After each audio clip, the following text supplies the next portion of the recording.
আজকে তারা বলে তারেক জিয়াকে দেশে এনে কিভাবে শাস্তি দিবে। আমারও তো সেই একই প্রশ্ন। অনন্ত ভাই, আমারও। অপরাধীর বিচার হতে হবে। তা নয় বুঝলাম, কিন্তু 15-16 বছর তো কেটে গেল, আপনারা ক্ষমতায় আছেন, কিন্তু তারেক রহমানকে তো শাস্তি দিতে পারেননি। শাস্তি হয়েছে, তাকে ফিরিয়ে এনে শাস্তি কার্যকর করা হবে।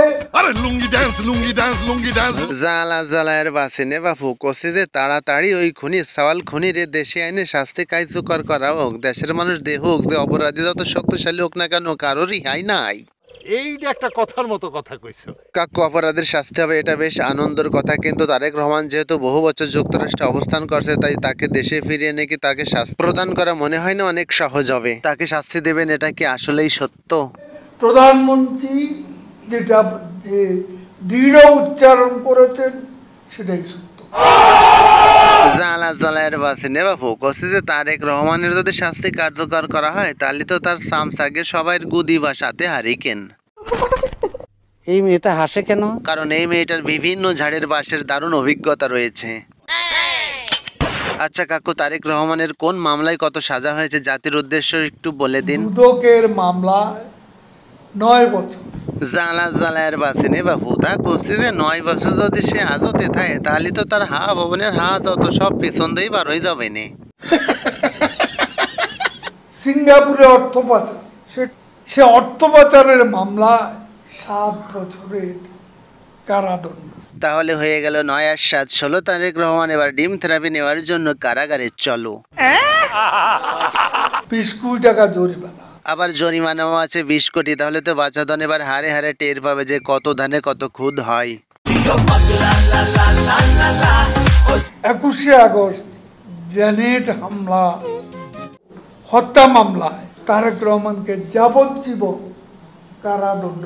এই রায় বাস্তবায়ন হলে বিএনপির না থাকবে বাস, না বাজবে বাঁশি। বিএনপি এমনিতেই জোগাড় পার্টি হিসেবে পরিচিতি পেয়েছে, তারপর এটা দেখে জনগণ আরো বেশি করে করবে হাসাহাসি। জালা জালায়ের বাসিনে বাপু, তাহলে তো তারেক রহমানকে তাড়াতাড়ি দেশে ফিরে আইনে শাস্তি কার্যকর করতে হবে নে। শাস্তি কার্যকর করার জন্য তাকে দেশে ফিরিয়ে আনতে হবে, সেই চেষ্টা অব্যাহত আছে। সবই ঠিক আছে, দরদ একটু কম আছে।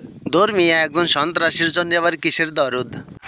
একদম ঠিক কথা। মোটামুটি কম বেশি সবই বুঝলাম, কিন্তু বিএনপি যে বারবার আন্দোলনে ব্যর্থ হচ্ছে, এর কারণ কি খুঁজে পাচ্ছেন কাকু? জনগণ সম্পৃক্ত ছিল না বলে বিএনপির আন্দোলনও বারে বারে ব্যর্থ হয়েছে।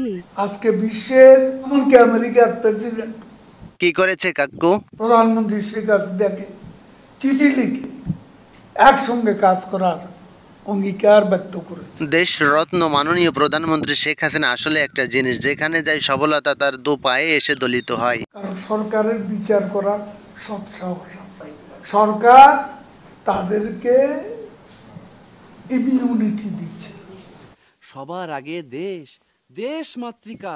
বাংলাদেশের বুকে তারেক রহমানকে ফিরিয়ে এনে শাস্তি কার্যকর করা শেখ হাসিনার কাছে বেশ চ্যালেঞ্জিং একটি বিষয় হয়ে দাঁড়িয়েছে। আমি জানি না মাননীয় প্রধানমন্ত্রী শেখ হাসিনা তারেক রহমানকে ফিরিয়ে এনে যথাযথ শাস্তি প্রদান করতে পারবে কিনা, তবে আমি এটা বিশ্বাস করি যে শেখ হাসিনা যে কাজ করার উদ্যোগ নেয় সে কাজ করেই ছাড়ে। সম্মানিত ভিউয়ার্স, আপনাদের কি মনে হচ্ছে তারেক রহমানকে কি বাংলাদেশে ফিরিয়ে এনে শাস্তি প্রদান করা সম্ভব হবে নাকি হবে না? আপনার মন্তব্যটি কমেন্ট করে জানিয়ে দিন।